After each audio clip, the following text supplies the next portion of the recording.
Je me trouvais dans mon bureau. Et il est venu. J'ai vu la lumière se répandre sur le plancher. Il est venu en marchant vers moi. Il paraissait un homme de 90 kilogrammes. Et cette lumière était au-dessus de, était juste au-dessus de moi. Il avait les bras croisés. Il avait un air que je n'avais pas vu sur le visage des hommes. Il était serein, très aimable. Mais quand il a parlé, sa voix, j'ai reconnu que c'était la même voix qui m'avait parlé tout le long de ma vie. Mais je n'avais jamais vu son visage. Il avait un teint sombre, plus proche des Espagnols. Des Espagnols et des Juifs. Il avait les bras croisés.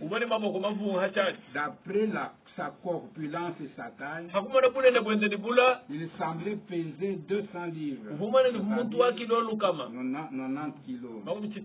Sa chevelure lui tombait sur ses épaules. Son visage était lisse. C'est comme s'il avait une puissance telle qu'il pouvait tout faire. Je me tenais là. J'étais tellement effrayé. Et je me mordais les doigts. Imaginez un peu que vous vous teniez face à face avec quelque chose comme cela. Je me mordais les doigts. Ainsi, il a dit, ne crains point. Quand cette voix a parlé, j'ai su que c'est la même personne. Il me regarda. Ses yeux me regardaient gentiment. C'est ainsi pour dire que j'ai sympathisé avec cet ange. Il a dit, ne crains point.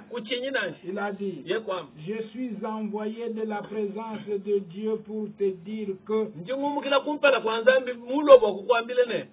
ta naissance est particulière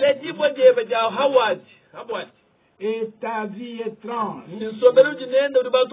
Amen. C'est pour montrer que tu dois apporter un don de guérison divine aux gens du monde.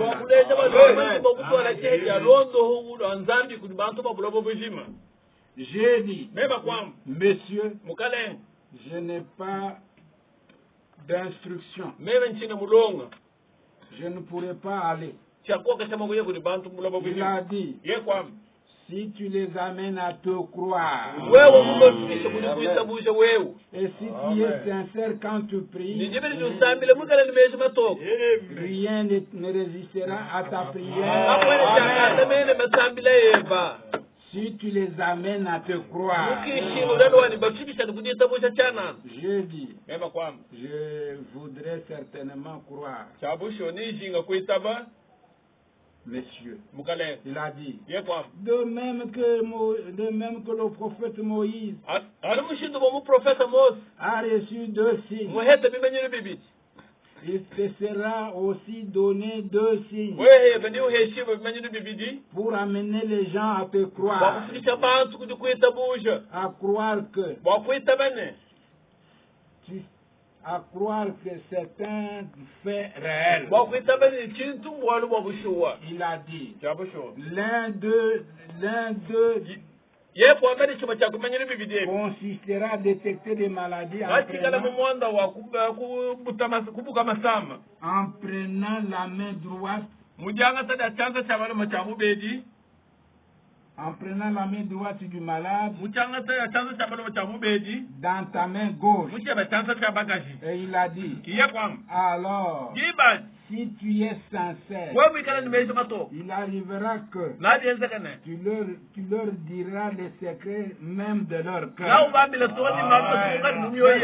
Ainsi que le mal qu'ils ont fait pour susciter la foi chez les gens.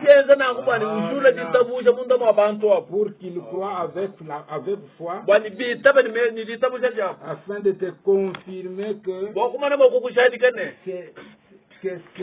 c'est Dieu qui t'a envoyé vers eux. J'ai dit, je n'ai pas d'instruction. Je ne pourrai pas aller. Et il a dit, je serai avec toi. Et la lumière commença à monter. Et l'ange s'est en allé avec la lumière. J'ai commencé et j'ai guéri beaucoup de malades. Un soir, je suis rentré. Je me suis assis dans ma petite église. Ma pianiste a joué. Je n'ai jamais entendu cela auparavant. Un petit cantique. Un petit cantique. Quoi cela? Alors que j'entrais dans mon église, quelque chose me frappa. C'est vraiment merveilleux. Je ne peux pas continuer à lire parce que c'est beaucoup de choses. Alors revenons maintenant vers toujours dans les dons des affections sans répartition. Prenons le verset, paragraphe 20.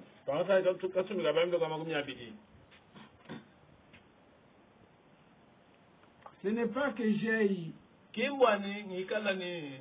pas que j'ai une instruction d'école primaire. Vous savez, quand j'étais garde-chasse local dans la ville, travaillant pour gagner ma vie, cela fait 15 ans que je prêche. De ma vie, je n'ai jamais prélevé une offrande pour moi-même. Je n'ai jamais fait quoi que ce soit. Je n'y croyais pas. Mais j'ai travaillé pour gagner ma vie. Ce n'est pas que j'ai eu à prendre de l'argent. Ce n'est pas que j'ai eu à prendre de l'argent qui m'avait été remis. Il fallait que je demande malgré tout à Dieu si je pouvais le prendre comme offrande, vu que c'était déjà prélevé. Et si vous comprenez des déclarations de William Branham, exerçant son don, guérissant des milliers de gens, il ne s'attendait pas à de grandes choses de la part de ces gens. Branham ne se faisait pas payer pour guérir les gens, comme vous voyez les gens le faire maintenant dans des églises de réveil. Le frère Branham ne vendait pas les dons de Dieu. William Branham dit qu'il ne prenait même pas les offrandes de ces gens. C'est pourquoi nous avons lu cette citation. Les dons et les appels sont sans repentance. Branham était différent de tous les religieux que vous voyez. Si nous prenons le verset, le paragraphe 21, il m'avait dit que si j'amenais les gens à me croire, et cela me semble étrange de pouvoir dire,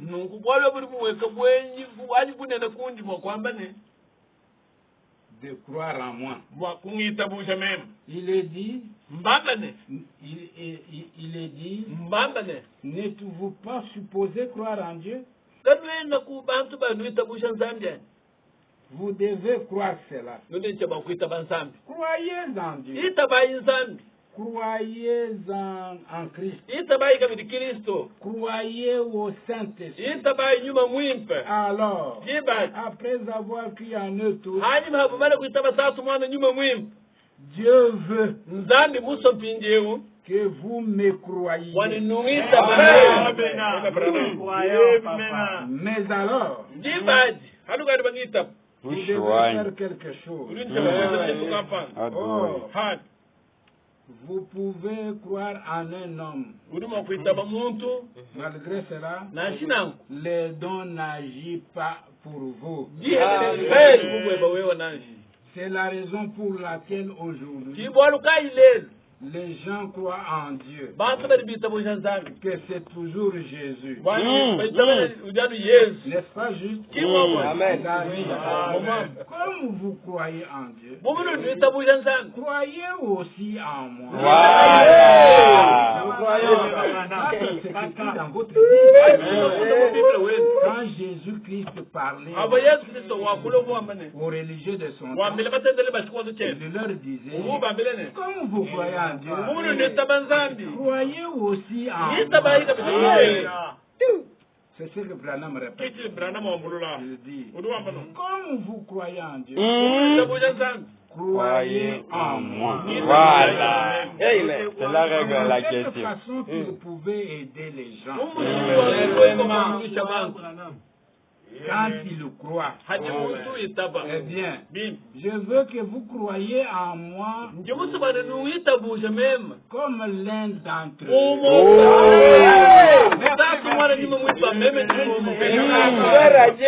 Comment croire en Branham? Si vous croyez qu'il est le Père, c'est correct.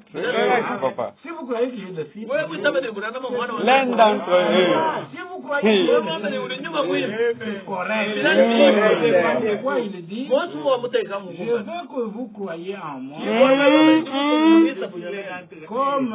comme dans l'un d'entre eux. Mais je veux que vous me croyiez. Que le jour approche et qu'il vous... Je vais faire tout mon possible. Tout mon possible pour vous aider. Amen. Si vous croyez en moi, il vous fait une promesse. Il va faire tout son possible pour vous aider. Si on peut le voir sur la commission de Moïse. Dans la commission de Moïse, nous allons prendre le verset 23, 25 et 28. La commission de Moïse. William Branham dit, ils avaient le Saint-Esprit, mes amis. L'ange. Pas une adoration d'ange.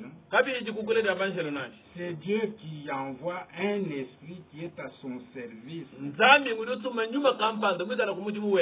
pour exercer un ministère dans l'église en faveur des gens. Aucune chair ne peut se glorifier devant Dieu. Si quelqu'un pouvait se glorifier, ça devait être Jésus. Mais il a dit, ce n'est pas moi qui fais les œuvres, c'est mon Père qui demeure en moi qui fait les œuvres. Est-ce vrai? Ils ont dit, nous croyons Dieu. Il a dit, si vous croyez, croyez aussi en moi. Maintenant, quand l'ange est venu vers votre serviteur, il a dit, si tu amènes les gens à te croire, maintenant, voilà la chose difficile. Si tu amènes les gens à te croire, combien croient Dieu? Vous tous, n'est-ce pas? Vous croyez Christ, hein? Vous croyez le Saint-Esprit? Maintenant, ce n'est pas ça le problème.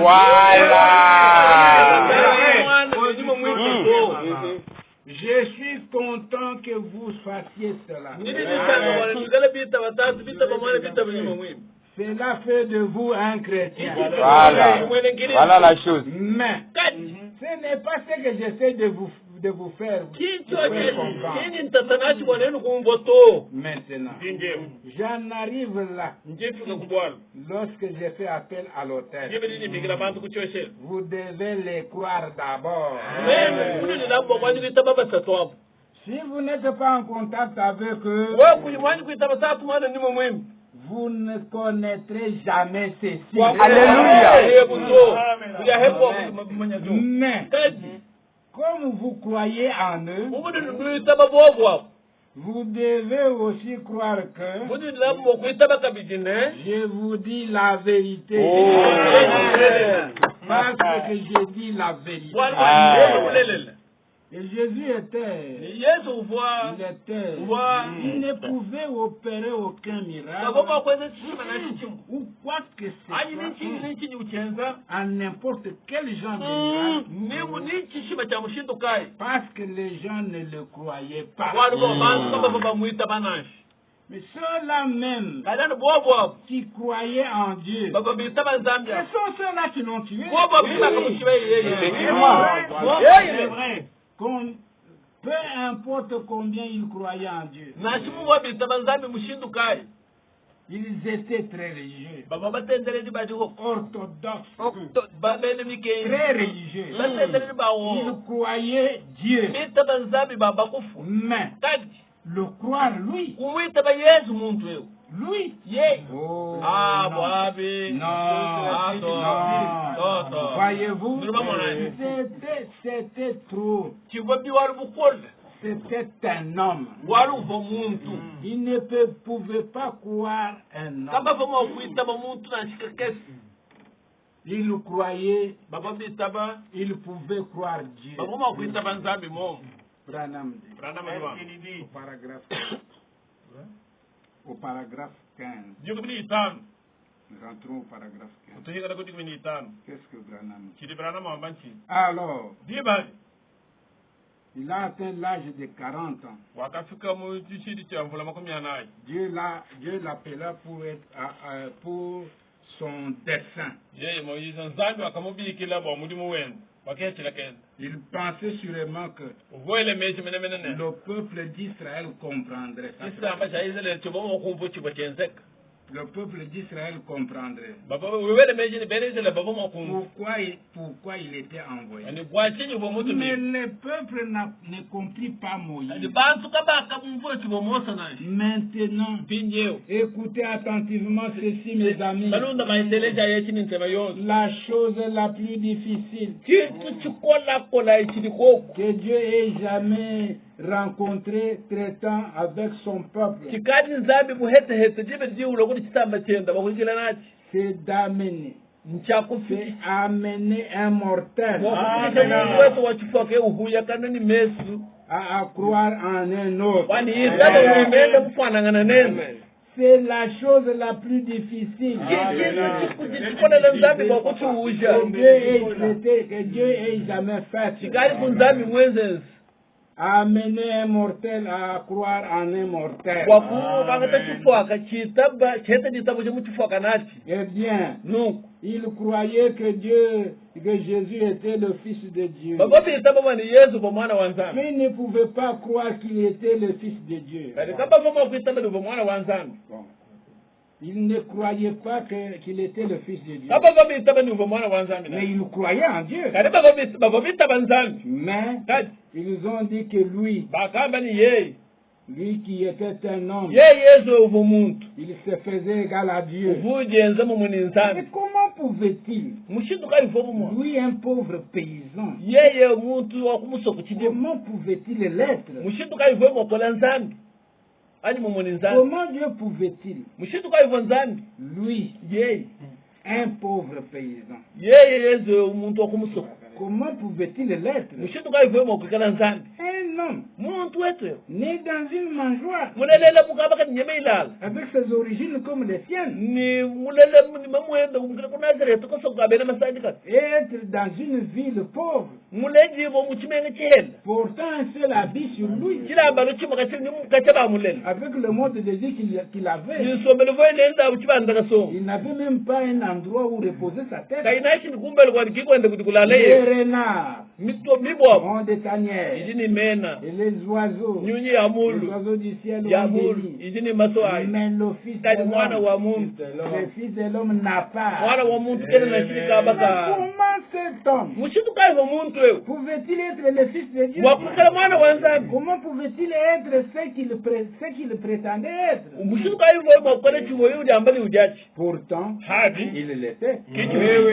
N'est-ce pas? Voilà la chose difficile. Voilà le message du temps de la fin. C'est croire dans un homme. Dieu nous a envoyé un homme comme il avait envoyé Jésus, qui était un homme, un paysan, un homme pauvre, né dans une mangeoire, qui portait un seul habit, qui n'avait pas un endroit où il allait même dormir chez Lazare. Un homme comme ça, comment peut-il être un Dieu? C'était difficile pour le peuple d'Israël de croire que Jésus est Dieu. Les gens le croient maintenant. 2000 ans plus tard. Ils le croient maintenant. Alors que Jésus est du temps passé. Vous pouvez demander aux gens qui est Jésus. Non, c'est seulement l'homme de Galilée. Il a guéri les malades. Il est mort pour nous. Il le croit maintenant parce que c'est de l'histoire. Mais Branham dit, qu'est-ce que l'histoire peut faire pour un homme malade? Un homme qui se meurt de malade, vous allez l'amener à ce feu-là. Un feu décilé. Comment ce feu peut réchauffer ces l'histoire se répète. Quand Dieu vous demande, vous envoie un message, il vous dit de croire dans ce message. Alors vous vous reculez dans le temps. Nous croyons Moïse. Parce que Dieu a confirmé Moïse. J'étais avec lui sur la montagne. Quand Dieu est descendu, confirmé Moïse. Il disait à Jésus, toi, on ne te connaît pas, tu n'as pas ta confirmation, tu n'as pas ta montagne, nous ne savons pas d'où vous venez. Pourtant, à ce moment-là, ce n'était pas le temps de Moïse, c'était le temps de Jésus. Et Jésus leur a dit, si vous étiez les enfants d'Abraham, vous me connaîtriez, parce que votre ancêtre Abraham a vu mon jour, et il s'est réjoui. Quand les Juifs ont entendu ça, ils ont ramassé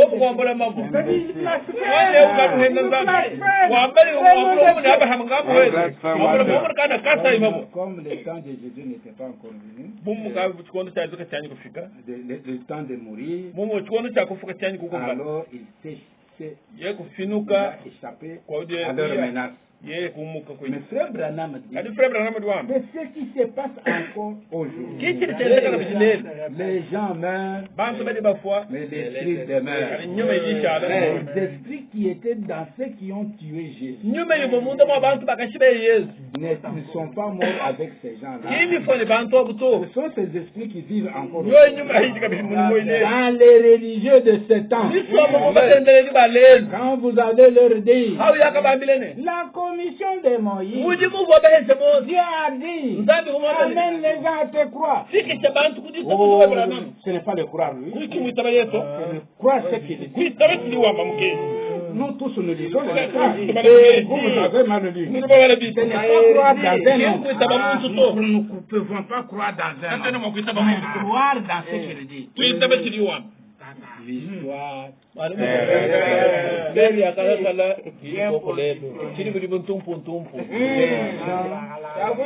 Préfère croire Dieu, mais refuse de croire dans un homme. Lorsque vous refusez ce que Dieu vous a ordonné, vous avez signé votre condamnation. Tirer l'histoire du peuple d'Israël. Il n'y avait pas un peuple sur la terre qui était élu dans leur grand-père comme Israël. Israël était un peuple de Dieu, choisi par Dieu, élu déjà dans leur grand-père Abraham, leur patriarche. Et cette alliance-là, c'est la transmettre. C'est la transmettre par naissance. Remarquez au temps de l'arrivée du Messie sur la terre, Israël rejette son Messie. Israël rejette son Messie. Comme les nations, comme l'Église aujourd'hui, rejette le sien. À ce moment-là, Dieu ne les a pas pardonnés. Il les a frappés. Frère Branham dit, l'histoire, nous pouvons, pour gagner du temps, encore rejeter la commission de Moïse. Rejeter.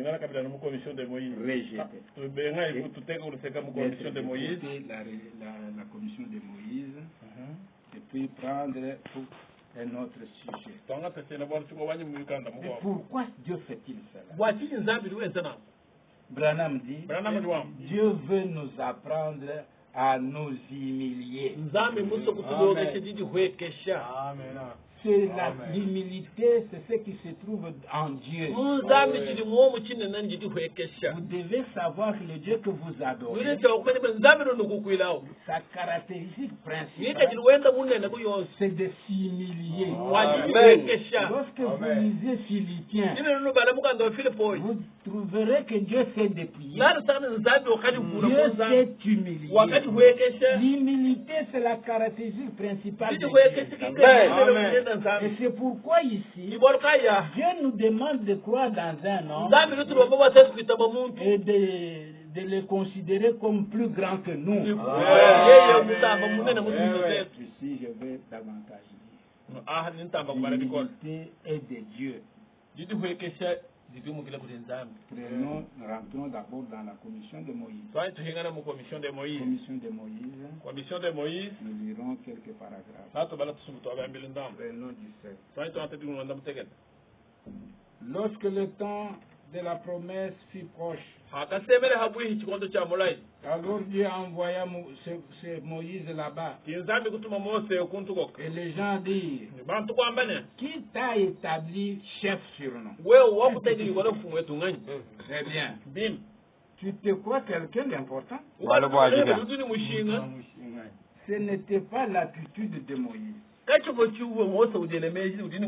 Il était envoyé comme libérateur, sachant que l'heure avait sonné. Il pensait sûrement que les gens liraient les Écritures